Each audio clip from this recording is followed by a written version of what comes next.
This is the Truth Network. Bible Wonders of Habakkuk.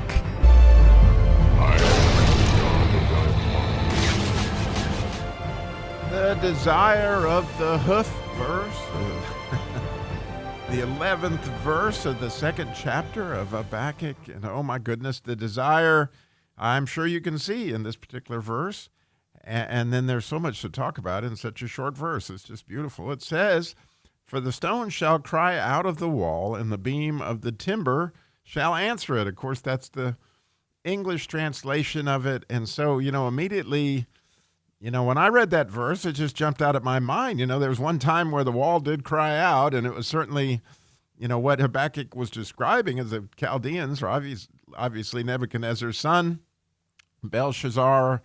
He was the one that many Teco Parsons, or Upharsons, depending on how you want to say it.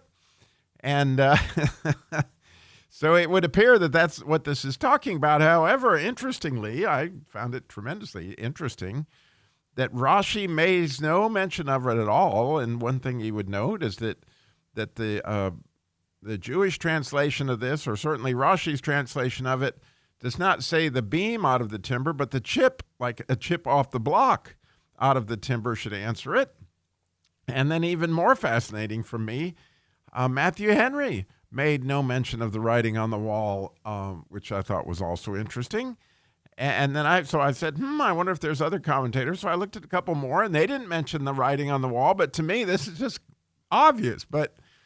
So I decided I needed to study this more, because if these guys think this, then maybe I'm missing something.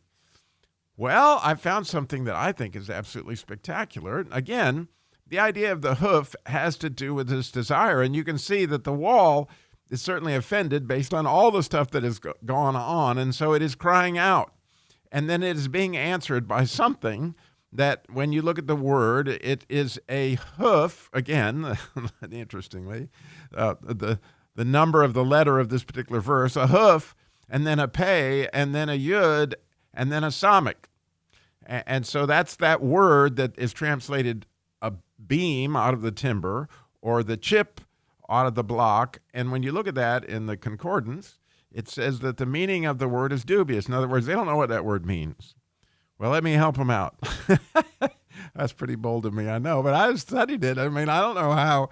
Nobody has seen this before, but maybe they have, and I don't know. But anyway, when you look at that word beam, like I said, there's a hoof, meaning here's the desire of this. Essentially, the letter pei has to do with the face or the mouth of God, and often it has to do with speaking of judgment, which is obviously what's going on here. And when you look at in Daniel chapter 5, and you go through all the details of what happened with Belshazzar there, it says that he saw the part of the hand that was writing on the wall. And you might remember that it wrote on the wall after they brought out, the items from the temple, and they were drinking wine, out of the chalices that were right out of the temple and all that. And so here comes this part of a hand, and it's going to write on this wall. Well, that part of the hand is a pei and a samach, right? And so to me, it seems like, well, okay, well, you put the desire of the pei of the hand is writing on this wall. It seems pretty clear. Again, this is my supposition, since nobody says they know what this word means. But you've got obviously a hoof, which means desire, a pei, which, clearly is what both it says that Belshazzar saw, but also interestingly, when Daniel says, and he's pronouncing the judgment on him after he interprets the many Teco Upharsons, then he says that the part of the hand that you saw, again, he uses that exact same pei and a samach. Well, the samach is that letter that caused King David to tremble. And clearly we can see Belshazzar's knees were literally knocking after he read this particular letter. And if you go look at the whole samach section of the 119th Psalm, you can see this. And to me, it's an absolutely beautiful connection of, here it is. It's literally the hand of God, okay? And to me, there's also a connection to possibly, because there's not too many times that the hand of God writes. Obviously, he did it when he wrote the Ten Commandments. And he did it again when they caught the woman in adultery, right? He wrote in the sand, and you can't help but wonder if he didn't write something like many, many tekel upharsin. But anyway, to get into that, and I think it's important, and when you study this verse, to go back and look at what happened with Daniel and see that what had happened clearly is that the stones had cried out, and God told him, just like when he was in the triumphal entry, he said, you can keep quiet, but the stones are going to cry out. And so here, this again, Habakkuk is sharing what he knows is that we're surrounded by a great cloud of witnesses, one of which is the walls and the stones in the wall. And they will cry out because all our ways are before thee, right? I love that verse in the 119th Psalm. It's the last verse actually in the Shin section. It says, I have kept thy precepts and thy testimonies, for all my ways are before thee, but it's also before everything. And so the stones will cry out. And then the neat thing is that hand, this palm, that answered clearly, and that's what it did. It answered the stone because it knew that there had to be a judgment that was going to be proclaimed. And so it wrote, many, many, which means it's actually the word mina. And that's a coin. That you could, sometimes hear about the minas, the parable of the minas and that kind of thing. It was a coin.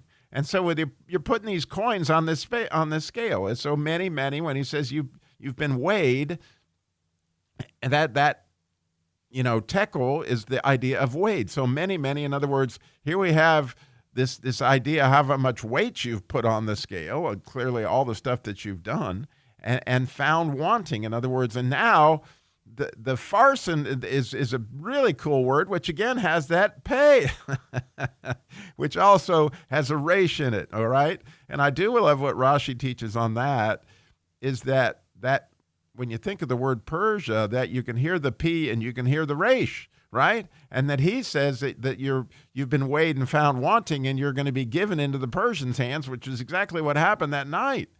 You can see that pay, meaning again, the judgment that happened to Belshazzar that night, and then a resh, is that sound or it means the head, but it's interesting. The head of the pay is now going to bring Persia, which I find the whole thing very fascinating. But again, whether it's a chip off the old block, which I'm sure that Jesus is a chip off the old block, and he's going to be the one that answers the wall, or whether or not that's the beam, it could be, and which, by the way, that wood is clearly, to me, a picture of the cross or the branch that is described, because it does say that part of the branch. But to me, it's the hand of the branch that is what it's describing, or the part of the hand of the branch that wrote on the wall for Belshazzar. But nonetheless, there is definitely the word branch also in the verse, because, to me, clearly, anytime you find Jesus, that you can find this concept of righteousness, and he's the branch, and that's always connected, to the sacrifice and those things. It's just absolutely beautiful. So, there's a lot to think about in these short words, but the real thing is, what does this look like in your life, right?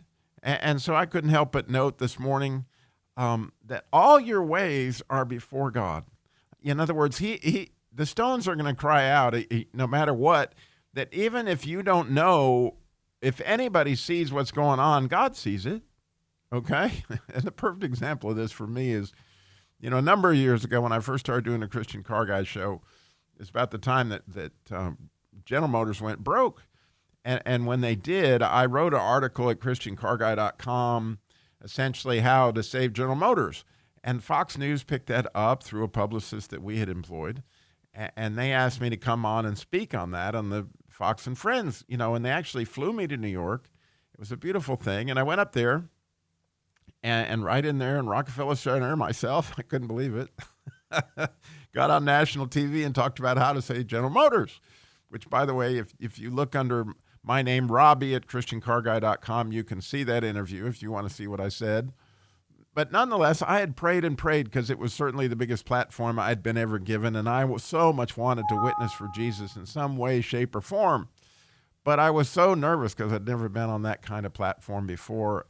And I did not expect in any way, shape, or form to be somewhat attacked. And you can't see it from the angle of the camera that they had on me and had on the people asking me. But if you'd have seen the look on those people's eyes when they came after me for my ideas, they were clearly almost angry with me. And it kind of shook me out of my, so I was just kind of went completely on the defensive. And I didn't get said completely what I wanted to get said. I didn't think, okay? This was my response to the whole thing, because what I wanted to do is in some way or another turn the thing back to Jesus and talk about how God had the answer for General Motors and us, but that didn't happen. And so when I got off the set of the show and I went back to the hotel with my wife, I just bawled like a baby, and I just felt like I'd let God down horribly, like I've never let him down before, and I was just so ashamed of myself, weeping horribly. And I had a laptop there, and I went and checked my email, and one of my listeners had sent me an email that his girlfriend had seen the interview, and she told him that she could see Jesus in my eyes. And I've never forgotten. I mean, here I was at this place of like, I've just totally blown this. But little did I know that clearly you are always reflecting God in some way for those people who have eyes to see it. And those people that don't have eyes to see it are not going to see it. And I'm not talking about anything that was of me. I was like, apart from me, your goodness is nothing, according to the 16th Psalm. I love that. And so, but you see, you are part of him. And so his goodness does shine through you, even when you don't think it is. And so, like the stones are going to cry out. They're witnesses to everything. And all this stuff, God knows your heart, and the witnesses are paying attention. And so, it's really cool to know that even though it may look like all sorts of things, at some point in time, the stones will cry out and the hand is going to come right if necessary. And that hand, I'm just saying, if you just think of the idea and the power, if you know Hebrew a little bit, the power of a pay and a samach is extremely, like, man, it would cause some serious damage, all right? If that's the hand of being spoken out by God in judgment, like, oh my goodness, which is clearly what happened to poor Belshazzar that night, because he hadn't humbled himself. And so you can see that so much of what Habakkuk is teaching here is what happens when we live in our own strength versus living in God's strength. And again, I just love that that fourth verse where it says, the soul of this one is puffed up versus the righteous will live by faith. And I hope you can see that in this verse. It seems so clear and so beautifully written. Amazing how God's works. And to me, it just continues to be amazing how the Hebrew letters, in other words, the order of this and how this comes out so clearly as the hoof verse to me, or at least what God is teaching me in this season. So thank you so much for listening, sharing this adventure with us. Again, I would pray that if you got some light out of this, and there's somebody that you might want to share that with, that studied that same kind of thing, take the time to share it with them and say, listen to this, man. This is some stuff I hadn't seen before. But thanks for listening. God bless.